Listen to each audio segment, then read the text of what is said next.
Cumprimentamos a todos com a paz de nosso Senhor e Salvador Jesus Cristo. Estamos iniciando mais um programa EBD na TV.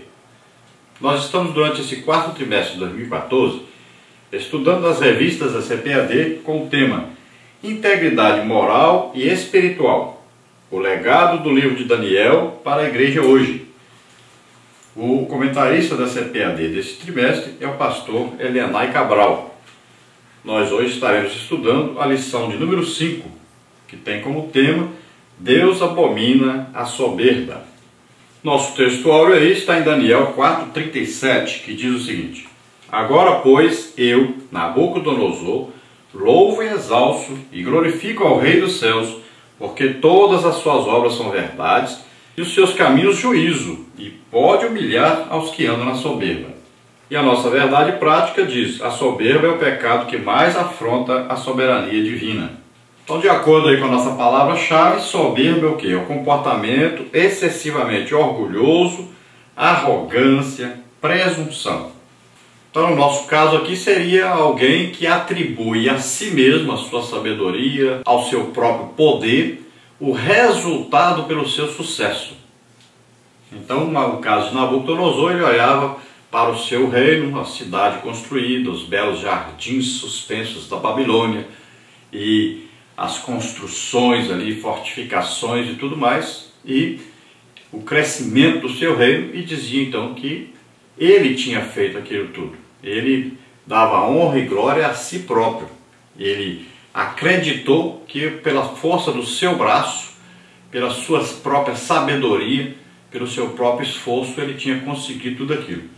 E isso então veio trazer o juízo de Deus sobre ele, porque ele não deu glória a Deus, ele não louvou a Deus, ele não reconheceu que quem o estava usando para tudo aquilo era Deus.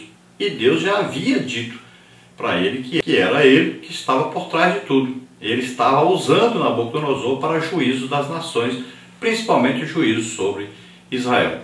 E nós vamos ver então que o juízo que Deus traz para Nabucodonosor é fazer com que ele ficasse demente, ou quase um tipo de loucura, que o levou a acreditar ser um animal e que realmente se comportou como animal, comendo capim como um boi, tendo as unhas grandes como uma ave, né, de um animal, e também os seus pelos cresceram por todo o corpo como se fossem penas de aves.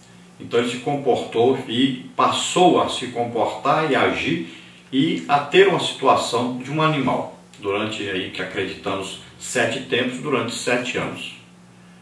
Aqui então no texto áureo é quando ele volta a sua consciência e ele então louva a Deus e reconhece o poder de Deus sobre todas as coisas. Mas não quer dizer que ele estava se convertendo, não quer dizer isso. E tem aí uma dica na leitura do capítulo 4, que você vai ver que Nabucodonosor diz que o nome de Daniel é Beltesazar segundo o meu Deus, ou seja, ele diz segundo o Deus que ele adora, um Deus falso. Então ele indica claramente que ele não se converteu, ele apenas reconheceu o poder do Deus de Daniel. Ele reconheceu que ele é mais poderoso, mas não quer dizer que deixou a sua idolatria, que deixou o seu Deus. Tanto é que ele diz então que Daniel, o nome de Daniel é Beltesazar segundo o meu Deus, que ele diz. Então o Deus dele lá, não o Deus verdadeiro. Senão ele não chamaria mais Daniel de Beltesazar, porque ele reconheceria o Deus de Daniel como Deus verdadeiro. Lembre-se que esse capítulo 4 nós estamos lendo aqui a respeito do que Nabucodonosor escreveu e depois do que aconteceu, não é antes de acontecer. Ele está narrando o que aconteceu na sua vida. E Daniel pega e coloca essa narração no seu livro. Então veja bem, Nabucodonosor não se converteu. Tem muita gente que pensa que Nabucodonosor se converteu. Isso não é verdade. Ele apenas reconheceu o poder de Deus, a soberania de Deus. Mas não quer dizer que ele agora reconhecesse Deus como o único Deus verdadeiro e suficiente para ele. Ele continuou tendo a sua idolatria com seu Deus. Vamos ver a nossa leitura bíblica em classe, que está em Daniel 4, de 10 a 18, que diz assim: Eram assim as visões da minha cabeça, na minha cama. Eu estava olhando e vi uma árvore no meio da terra, cuja altura era grande. Crescia essa árvore e se fazia forte, de maneira que a sua altura chegava até o céu, e foi vista até os confins da terra. A sua folhagem era formosa e o seu fruto abundante, e havia dela sustento para todos. Debaixo dela, os animais do campo achavam sombra, e as aves do céu faziam morada nos seus ramos, e toda a carne se mantinha dela. Estava vendo isso nas visões da minha cabeça, na minha cama, e eis que um vigia, um santo, descia do céu, clamando fortemente e dizendo assim: Derribai a árvore e cortai os ramos, e sacudi as suas folhas, e espalhai o seu fruto. Afugentem-se os animais de debaixo dela e as aves dos seus ramos. Mas o tronco, com as suas raízes, deixai na terra e, com cadeias de ferro e de bronze, na erva do campo, e seja molhado no orvalho do céu, e a sua porção seja com os animais na grama da terra. Seja mudado o seu coração, para que não seja mais coração de homem, e seja-lhe dado coração de animal, e passem sobre ele 7 tempos. Esta sentença é por decreto dos vigiadores, e esta ordem por mandado dos santos, a fim de que conheçam os viventes que o Altíssimo tem domínio sobre os reinos dos homens, e os dá a quem quer, e até o mais baixo dos homens constitui sobre eles. Isso em sonho eu, rei Nabucodonosor, vi. Tu, pois, Beltesazar, dize a interpretação. Todos os sábios do meu reino não puderam fazer-me saber a interpretação, mas tu podes, pois há em ti o Espírito dos deuses santos. Então, novamente, depois Nabucodonosor dá aí o seu testemunho, e ele novamente aqui nós vemos que ele chama Daniel de um sábio que tem a sabedoria dos deuses, né? Ele continua na sua idolatria sem o reconhecimento de que Deus é o único Deus verdadeiro. Então nós vamos ver nos comentários do pastor Elenay Cabral as seguintes partes aí. Primeira parte, a prova da soberania divina. Tópico 1, Nabucodonosor chamado por Deus para um desígnio especial. Vamos ver o tópico 2, a soberba de Nabucodonosor. No tópico 3, Nabucodonosor proclama a soberania de Deus. Na parte 2, temos aí, Deus fala novamente a Nabucodonosor por meio de sonhos. No tópico 1, Deus adverte Nabucodonosor através de um sonho. No tópico 2, Daniel é convocado. No tópico 3, Daniel ouve o sonho e dá a sua interpretação. Depois nós vamos ver na parte 3, a pregação de Daniel. Tópico 1, a pregação de Daniel. Tópico 2, o pecado de Nabucodonosor em relação aos pobres. Vamos ver então a introdução da lição, que diz assim: na aula de hoje estudaremos o capítulo 4 de Daniel, cujo conteúdo consiste de um testemunho pessoal do rei Nabucodonosor. Ele foi submetido a um estado de loucura, resultante de sua soberba, que o levou a viver como um animal do campo por 7 tempos, até que Deus o tirou daquela condição. Ao final desse período, Nabucodonosor reconheceu a soberania do Deus dos cativos de Judá. A história revela o que ocorreu com os que se exaltam e se tornam soberbos ante a majestade do Todo-Poderoso. A trajetória de Nabucodonosor demonstra a soberania divina sobre toda a criação, pois nenhuma criatura pode usurpar a glória de Deus. O episódio ilustra também que a misericórdia e a justiça divinas são capazes de salvar o homem arrependido. Vamos ver aí um quadro que está na revista do professor sobre Nabucodonosor, que diz assim: pontos fortes e êxitos de Nabucodonosor. Depois, na direita aí, nós vamos ver pontos fracos e erros de Nabucodonosor. Então, os pontos fortes e êxitos de Nabucodonosor estão aí, ó. O maior dos reis da Babilônia.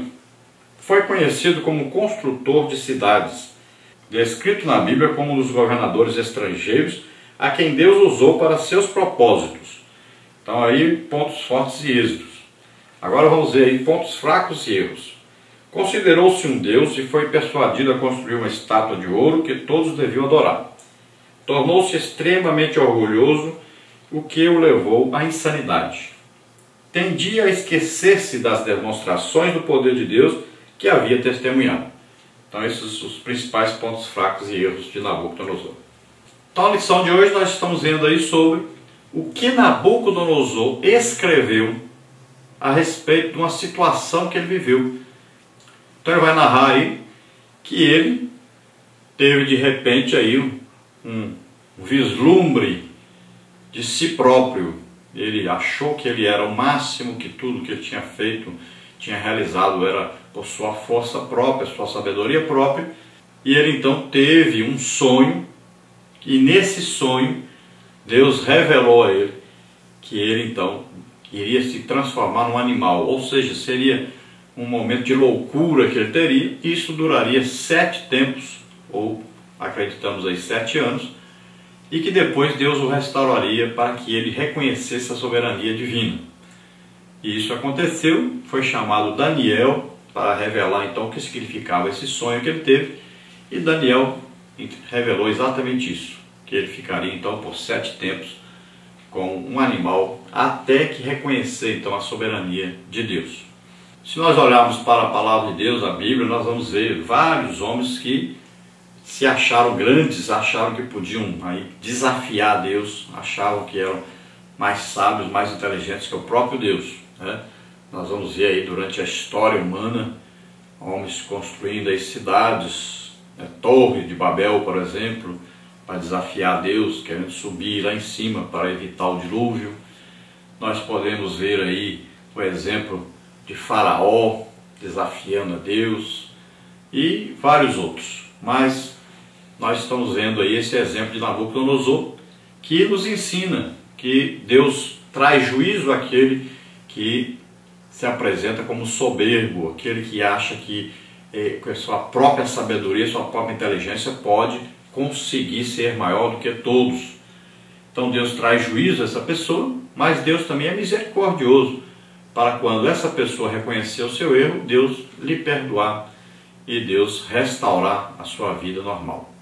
E veja bem que Deus não exige que ninguém se converta a Ele, mas exige que todos reconheçam que Ele é o Deus Todo-Poderoso, que não existe ninguém nada acima dele. Então Deus não tolera que o homem o desafie. Se esse homem quer se converter, tudo bem, se não quer, problema dele. Agora Deus não admite que o homem o desafie. Vamos ver então na primeira parte aí, a prova da soberba divina. Tópico 1, Nabucodonosor chamado por Deus para o desígnio especial. Tópico 2, a soberba de Nabucodonosor. Tópico 3, Nabucodonosor proclama a soberania de Deus. Tópico 1, então, Nabucodonosor chamado por Deus para um desígnio especial. Jeremias 25:9. Segundo a história, Nabucodonosor reinou na Babilônia no período de 605 a 562 a.C. Foi um rei que Deus, dominador de todas as nações do mundo, levantou para um desígnio especial, permitindo que o seu reino prosperasse e crescesse em extensão. O profeta Jeremias diz que Deus chamou Nabucodonosor de meu servo, Jeremias 25:9. Na verdade, Nabucodonosor foi um instrumento divino de punição do povo de Deus. Israel foi castigado por ter abandonado o Senhor e tomado o caminho da idolatria e dos costumes pagãos. Então veja bem que Nabucodonosor não existiria, ou Nabucodonosor não teria sucesso em suas guerras, ele não teria sucesso na construção de Babilônia, de nada disso, se Deus não estivesse por trás de tudo isso. Deus usou Nabucodonosor como um instrumento de juízo, principalmente para com Israel. Não só para com Israel, nós sabemos que para com o Egito, para com outras nações, né? De toda ali a extensão do império, que antes era o Império Assírio, mas principalmente para que Israel fosse levado então cativo, devido ao quê? Devido à idolatria de Israel, devido a Israel ter se comprometido com as nações à sua volta, devido a Israel ter perdido a fé em Deus e buscado ajuda nos exércitos do Egito, por exemplo. Então, ao invés de confiar em Deus, eles estavam já confiando em homens mais do que em Deus, vivendo em total idolatria, deixando de servir a Deus, e eles próprios, nas suas maneiras lá de se conviver um com o outro, já estavam deixando totalmente a Deus.